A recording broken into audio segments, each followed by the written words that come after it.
Assalamualaikum warahmatullahi wabarakatuh. Kami dari kelompok 2 kelas 12 IPA 1, perkenalkan nama saya Erni Setiawati. Saya Widyawati Marsoli. Saya Lira Irawan. Saya Rianto Rasid. Saya Anggira Madani. Saya Sri Winarni. Saya Nurbasna Rasidin.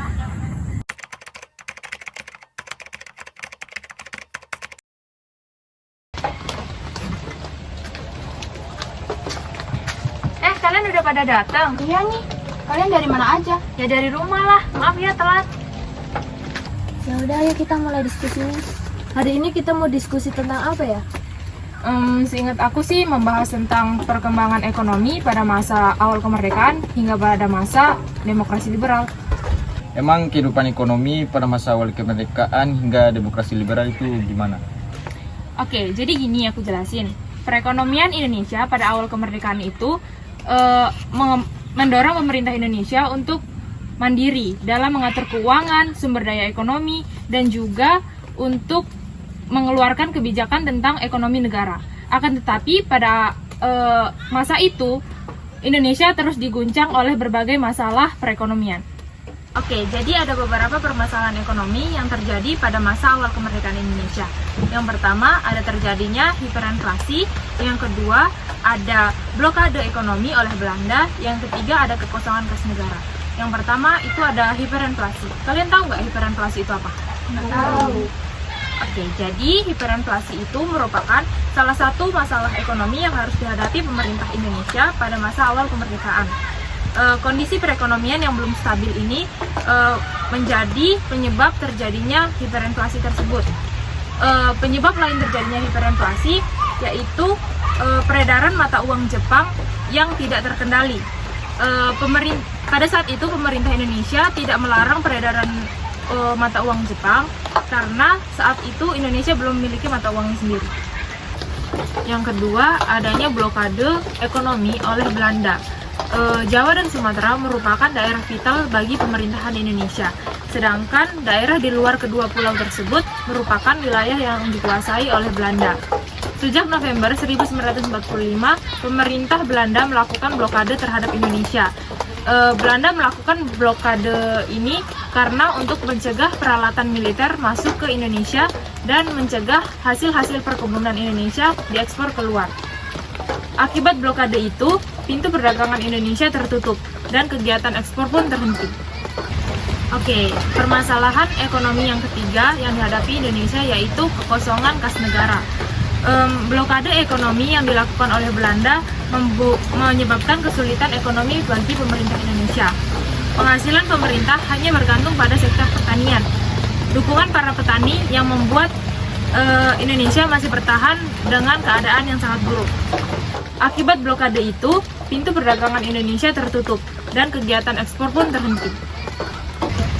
Oke, permasalahan ekonomi yang ketiga yang dihadapi Indonesia yaitu kekosongan kas negara.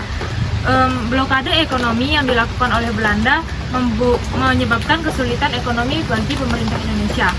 Penghasilan pemerintah hanya bergantung pada sektor pertanian. Dukungan para petani yang membuat Indonesia masih bertahan dengan keadaan yang sangat buruk. Seluruh kegiatan ekspor dan impor di Indonesia dihalang-halangi oleh Belanda.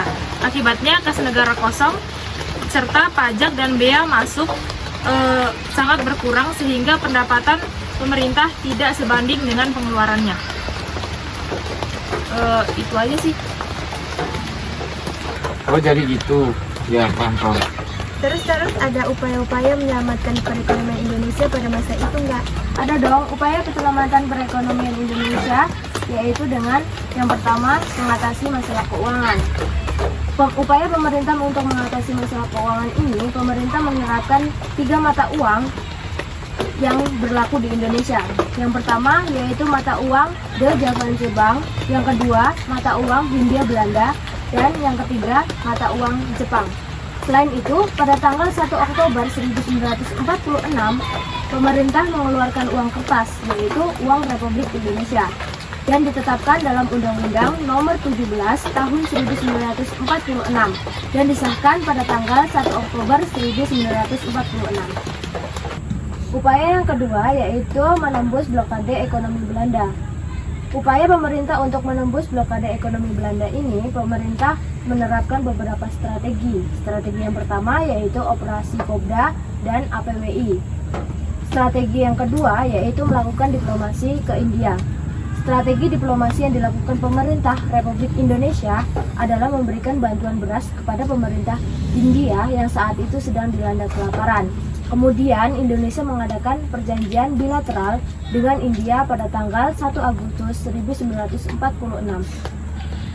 Oke, jadi itu sih yang aku maksud. Wah, jadi begitu ya. Gak cuma itu aja, ada upaya-upaya yang lainnya juga seperti membentuk Banking and Trading Corporation atau BTC. BTC merupakan suatu badan perdagangan semi pemerintah yang dipimpin oleh Sumitro Jojo Hadikusumo dan Ong Enggie. Tugas dari BTC adalah mengadakan hubungan langsung dengan luar negeri, salah satunya dengan perusahaan swasta di Amerika Serikat. Lalu ada juga membentuk Indonesia Office atau INDOF. INDOF merupakan perwakilan resmi Indonesia di Singapura yang didirikan pada 1947. Perwakilan ini bertugas memperjuangkan kepentingan politik bangsa Indonesia di luar negeri. Lalu ada juga membentuk Indonesia Office atau INDOF. INDOF ini adalah perwakilan resmi Indonesia di Singapura yang didirikan pada 1947. Perwakilan ini bertugas memperjuangkan kepentingan politik bangsa Indonesia di luar negeri, menembus blokade Belanda, dan melakukan perdagangan barter. Lalu ada juga membentuk Kementerian Pertahanan Usaha Luar Negeri atau KPULN. KPULN ini dipimpin oleh Ali Jayeng Perwiro. Lembaga ini bertugas membeli senjata dan perlengkapan angkatan perang serta memasukkannya ke Indonesia. Dari upaya tersebut, apakah mereka menyelenggarakan konferensi tertentu? Ya, tentu saja. Menyelenggarakan konferensi ekonomi. Konferensi ekonomi pada masa awal diadakan pada 1946. Konferensi ini diadakan 2 periode. Di periode pertama yaitu Konferensi Ekonomi 1 Februari 1946. Konferensi Ekonomi 1 bertujuan untuk menyamakan persepsi untuk menanggulangi masalah-masalah ekonomi pada masa awal kemerdekaan. Kemudian yang kedua, Konferensi Ekonomi 2 6 Mei 1946. Kemudian yang kedua, Konferensi Ekonomi 2 6 Mei 1946. Konferensi Ekonomi 2 diadakan di Solo. Konferensi ini membahas masalah program ekonomi pemerintahan. Kemudian yang keempat, membentuk Planning Board, Badan Perancang Ekonomi. Badan Perancang Ekonomi didirikan pada 19 Januari 1947.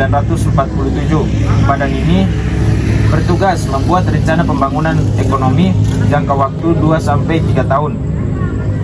Apa cuma itu upaya-upaya yang dilakukan di negara Indonesia? Tentu saja tidak. Ada 3 lagi upaya yang dilakukan oleh negara Indonesia untuk mengatasi permasalahan ekonomi pada masa liberal ini. Yang pertama yaitu melaksanakan Kasimo Plan. Kasimo Plan atau rencana Kasimo ini meliputi rencana produksi 3 tahun, yaitu dari tahun 1948 sampai tahun 1950 mengenai usaha swasembada pangan. Kemudian yang kedua yaitu membentuk Persatuan Tenaga Ekonomi atau PTE. Pembentukan PTE ini merupakan hasil permusyawaratan dari kaum ekonomi Indonesia yang diselenggarakan di Bandung pada tanggal 20 Juli 1945 dan PTE ini diketuai oleh BR Motik. Kemudian yang terakhir yaitu melaksanakan program pinjaman nasional. Program pinjaman nasional ini dilaksanakan oleh Menteri Keuangan Insinyur Suratman atas persetujuan BP dan KNIP. Pinjaman nasional akan dibayar kembali dalam jangka waktu selama 40 tahun. Itu kan tadi kehidupan ekonomi pada masa awal kemerdekaan. Lalu, kehidupan ekonomi pada demokrasi liberalnya seperti apa? Jadi, kehidupan ekonomi pada masa liberal itu ada 2 pemikiran. Yang pertama yaitu pemikiran ekonomi nasional, yang kedua yaitu sistem ekonomi liberal. Nah, untuk pemikiran ekonomi nasional di sini, bangsa Indonesia menemukan hambatan. Hambatan tersebut adalah sistem ekonomi kolonial yang mengakar kuat. Sistem ekonomi kolonial ini ditandai dengan banyaknya perusahaan asing yang beroperasi di Indonesia dan aktivitas perekonomian didominasi oleh para pedagang Tionghoa. Yang kedua yaitu sistem ekonomi liberal. Memasuki tahun 1951, perekonomian Indonesia kembali tidak stabil karena menurunnya perdagangan internasional. Indonesia hanya mengandalkan ekspor berupa hasil perkebunan. Nah, untuk menghadapi masalah tersebut, pemerintah Indonesia menerapkan sistem ekonomi liberal berupa pelaksanaan industrialisasi. Sasaran yang ditekankan dalam program ini antara lain pembangunan pabrik-pabrik semen, karungan, pemintalan, dan percetakan. Program ini diikuti dengan peningkatan produksi dalam negeri, perbaikan pangan, perbaikan sarana dan prasarana, dan penanaman modal asing. Pemerintah Indonesia juga berusaha melepaskan ikatan ekonomi dari pemerintah Belanda. Nah, di situ ada 3 langkah. Yang pertama adalah perundingan finansial ekonomi atau FINEK. Pada masa pemerintahan kabinet 1 yaitu perundingan finansial ekonomi atau FINEK. Pada masa pemerintahan kabinet Burhanuddin Harahap, Indonesia mengirimkan delegasi ke Belanda dengan misi merundingkan masalah finansial ekonomi atau FINEK. Indonesia dan Belanda tidak mencapai kesepakatan. Akibatnya pemerintah Indonesia secara sepihak membubarkan Uni Indonesia dan Belanda. Yang kedua yaitu Biro Perancang Nasional. Biro Perancang Nasional dibentuk pada masa Kabinet Ali Sostromijoyo II. Biro ini merancang pembangunan jangka pendek. Biro Perancang Negara ini dipimpin oleh Juanda. Ketidakstabilan politik merupakan faktor penyebab kemerosotan ekonomi, inflasi, dan lambatnya pelaksanaan pembangunan di daerah. Yang ketiga yaitu Rencana Pembangunan 5 Tahun atau RPLT. Rencana Pembangunan 5 Tahun merupakan salah satu kebijakan yang dikeluarkan oleh Biro Perancang Negara. Lalu, apakah ada kebijakan-kebijakan untuk mengatasi permasalahan ekonomi pada masa demokrasi liberal itu? Tentu saja ada, bahkan pemerintah melakukan beberapa upaya untuk memperbaiki kondisi ekonomi pada masa demokrasi liberal itu. Upaya yang pertama yaitu ada Gerakan Benteng. Gerakan Benteng ini dimulai pada April tahun 1950. Inti dari kebijakan ini adalah memberikan bantuan kepada kalangan pengusaha pribumi agar mereka ikut berpartisipasi dalam pembangunan ekonomi nasional. Nah, upaya pemerintahan kedua itu adalah Gunting Syafruddin. Pada awal demokrasi liberal, Syafruddin Prawira Negara ini dia menjabat sebagai Menteri Keuangan. Nah, dalam menghadapi ekonomi yang sulit Syafruddin Prawira Negara ini mengeluarkan kebijakan yang bernama Gunting Prawira Negara. Kebijakan ini dilakukan dengan memotong nilai uang atau senering yang bernilai 2,5 ke atas hingga nilai setengahnya. Kebijakan ini bertujuan untuk menanggulangi defisit anggaran sebesar 5,1 miliar. Nah, yang ketiga ini ada nasionalisasi perusahaan asing. Nasionalisasi ini merupakan tindakan pencabutan hak milik Belanda atau asing yang kemudian diambil alih atau ditetapkan statusnya sebagai milik pemerintahan Republik Indonesia. Yang terakhir ini ada kebijakan sistem ekonomi Alibaba. Sistem ekonomi Alibaba ini diprakarsai oleh Iskak Jokro Adisuryo yang pada masa pemerintahan Kabinet Ali Sastromijoyo I menjabat sebagai Menteri Perekonomian. Nah, tujuan kebijakan ini adalah untuk menciptakan kerjasama antara pengusahaan pribumi atau Ali dengan perusahaan non-pribumi atau Baba. Ya, itu saja sih tentang kebijakan-kebijakannya. Oh, jadi itu kebijakan-kebijakan yang ada pada masa itu? Iya. Kalian nggak bosan diskusi tentang materi ini terus? Tentu saja tidak, karena belajar sejarah banyak motivasi yang kita ambil dan membuat kita lebih bersyukur akan keadaan kita sekarang.